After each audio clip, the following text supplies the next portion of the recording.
Guys, welcome back to my channel. ಹಬ್ಬದ preparations ಎಲ್ಲ ಹೇಗೆ ನಡೀತಾ ಇದೆ? ನಂದಂತೂ ಐ ಆಮ್ ರಿಯಲಿ ಟಯರ್ಡ್.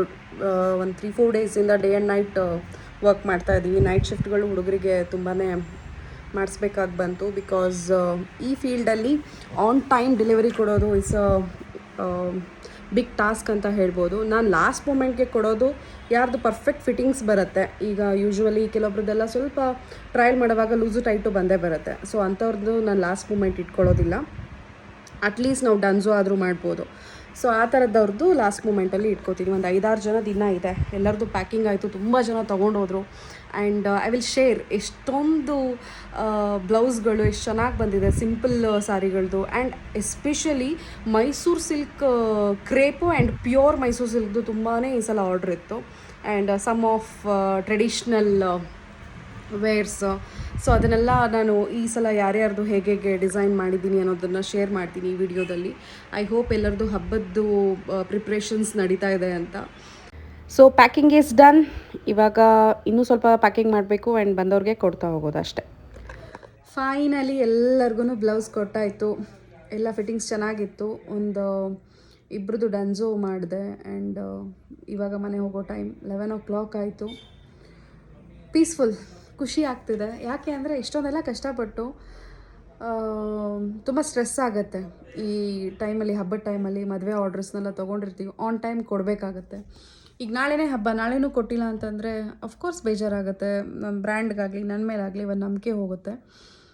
ಆದಷ್ಟು ನಾವು ಟ್ರೈ ಮಾಡ್ತೀವಿ ಆನ್ ಟೈಮ್ ಡೆಲಿವರ್ ಮಾಡೋಕ್ಕೆ. ಬಟ್ ಲಾಸ್ಟ್ ಮೂಮೆಂಟ್ಗಾದ್ರೂ ಕೊಟ್ಟೇ ಕೊಡಬೇಕು. ಬಟ್ ಲಾಸ್ಟ್ ಮೂಮೆಂಟ್ ಕೊಡೋರ್ದು ಆವಾಗಲೇ ನಾನು ಹೇಳ್ದಂಗೆ ಫಿಟ್ಟಿಂಗ್ ಕರೆಕ್ಟಾಗಿ ಬರೋರ್ದು ಮಾತ್ರ ನಾನು ಲಾಸ್ಟ್ ಮೂಮೆಂಟ್ಗೆ ಇಟ್ಕೊಳ್ತೀನಿ. ಯಾಕಂದರೆ ಅವರಿಗೆ ಟ್ರಯಲ್ ಆಗಿ ಮತ್ತೆ ಬಂದು ಏನಾದರೂ ಚೇಂಜಸ್ ಇದ್ದರೆ ಮಾಡ್ಕೊಳಕ್ಕಾಗಲ್ಲ. ಒಂದು ರಿಲೀಫ್ 11 o'clock ಆದ್ರೂ ಪರವಾಗಿಲ್ಲ, ರಿಲೀಫ್. ಎಷ್ಟು ಖುಷಿ ಆಗ್ತಿದೆ ಅಂತಂದರೆ ಇಷ್ಟೊಂದೆಲ್ಲ ಸ್ಟ್ರೆಸ್ನ ಮ್ಯಾನೇಜ್ ಮಾಡಿದ್ದಕ್ಕೆ ಅದೇನೋ ಒಂಥರ ಖುಷಿ. ಈ ಟೈಮ್ಗೆ ಎಲ್ಲರಿಗೂ ಲೈಕ್ ಅವ್ರು ಕೊಡೋ ರಿವ್ಯೂಸ್ ಆಗಿರಲಿ, ಡಿಸೈನ್ಸ್ ಚೆನ್ನಾಗಿ ಬಂದಿದೆ ಅಂತ ಹೇಳಿದಾಗ, ಫಿಟ್ಟಿಂಗ್ ಇದಾದಾಗ ಅದೇನೋ ಒಂಥರ ಸ್ಯಾಟಿಸ್ಫ್ಯಾಕ್ಷನ್. ಮೇ ಬಿ ನಾವು ಯಾವ ಜಾಬ್ನ ಎಷ್ಟು ಪ್ರೀತಿ ಮಾಡ್ತೀವಲ್ಲ ಆ ಜಾಬಲ್ಲಿ ಮಾತ್ರ ಈ ಥರ ಸ್ಯಾಟಿಸ್ಫ್ಯಾಕ್ಷನ್ ಸಿಗೋಕ್ಕೆ ಸಾಧ್ಯ ಅಂತ ಅನ್ಕೋತೀನಿ. ಸೊ ಇವಾಗೆಲ್ಲ ನಾನು ಒಂದು ಒಳ್ಳೊಳ್ಳೆ ಡಿಸೈನ್ಸ್ಗಳದ್ದು ಮಾತ್ರ ನಾನು ವಿಡಿಯೋಗಳಲ್ಲಿ ಹಾಕಿರ್ತೀನಿ. ಯಾವ ಡಿಸೈನ್ ನಿಮ್ಗೆ ಇಷ್ಟ ಆಯಿತು ಅಂತ ಕಮೆಂಟ್ ಮಾಡಿ. ಆ್ಯಂಡ್ ನೆಕ್ಸ್ಟ್ ನೀವು ಯಾವ ಥರ ವಿಡಿಯೋನ ನೀವು ನೋಡೋಕ್ಕೆ ಇಷ್ಟಪಡ್ತೀರಾ ಅಂತ ನನಗೆ ಹೇಳಿ. ಟಯರ್ಡ್ ಆಗಿದೆ, but I am happy. I love this job. I love designing. And ಒಂದು 1000 ರೂಪೀಸ್ನಲ್ಲ, ಒಂದು 500 ರೂಪೀಸ್ ಸಾರಿನೂ ಕೂಡ ಸ್ಟಿಚ್ ಮಾಡಿ ಆ ಖುಷಿಯಿಂದ ಹಾಕ್ಕೊಳ್ತಾರಲ್ಲ, ಅದರಲ್ಲಿ ನೋಡೋ ಖುಷಿ ಇನ್ನು ಬೇರೆ ಯಾವ ಜಾಬಲ್ಲೂ ನಂಗೆ ಸಿಗ್ತಾ ಇರಲಿಲ್ಲ ಅನಿಸುತ್ತೆ. I am happy to be a designer. And designing ಹೆಂಗೆ ಬಂದೆ ನಾನು ಅದನ್ನೆಲ್ಲ ನೆಕ್ಸ್ಟ್ ಬ್ಲಾಗಲ್ಲಿ ತಿಳಿಸ್ಕೊಡ್ತೀನಿ. And please follow and support. ನಾನು ಡಿಸೈನಿಂಗ್ ಹೆಂಗೆ ಬಂದೆ, ಡಿಸೈನಿಂಗ್ ಫೀಲ್ಡನ್ನು ಹೆಂಗೆ ಚೂಸ್ ಮಾಡಿದೆ, ಯಾಕೆ ಚೂಸ್ ಮಾಡಿದೆ ಅಂತ ನೆಕ್ಸ್ಟ್ ಬ್ಲಾಗಲ್ಲಿ ತಿಳ್ಕೊಡ್ತೀನಿ. That is a very long story. ಅದನ್ನು definitely I want to share. So that ಯಾರಾದ್ರೂ ಫ್ಯೂಚರ್ ಡಿಸೈನಿಂಗ್ ಫೀಲ್ಡಿಗೆ ಬರೋರು ಇದ್ದರೆ, ಬುಟಿಕ್ ಓಪನ್ ಮಾಡಬೇಕು ಅಂತಿದ್ದರೆ ಅವ್ರಿಗೆ ಹೆಲ್ಪ್ ಆಗ್ಬೋದು maybe. Happy Varamahalakshmi to all. May this festival bring lots of luck and prosperity. New beginning ಸಿಗಲಿ. ಎಷ್ಟೊಂದು ಜನ ಚಾಲೆಂಜಸ್ನ ಫೇಸ್ ಮಾಡ್ತಾ ಇರ್ತಾರೆ, ಅವ್ರಿಗೆಲ್ಲ ಒಳ್ಳೆ ರೀತಿಯಾದಂಥ ಬಿಗಿನಿಂಗ್ ಸಿಗಲಿ.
ಇವಾಗ ಶೇರ್ ಮಾಡಿರೋವಂಥ ವಿಡಿಯೋಸ್ಗಳಲ್ಲಿ ಡಿಸೈನ್ಸಲ್ಲಿ ಯಾವ್ದು ಇಷ್ಟ ಆಯಿತು ಅಂತ ಪ್ಲೀಸ್ ಕಮೆಂಟ್ ಮಾಡಿ. And follow me for more videos. ಈ ಥರ ಎಷ್ಟೊಂದು ವಿಡಿಯೋಗಳು ಇನ್ನು ನೆಕ್ಸ್ಟು ಕಮ್ಮಿಂಗ್ ವೀಕ್ಸಲ್ಲಿ ಬರ್ತಾ ಇರುತ್ತೆ. Thank you for watching. See you in next video. Bye.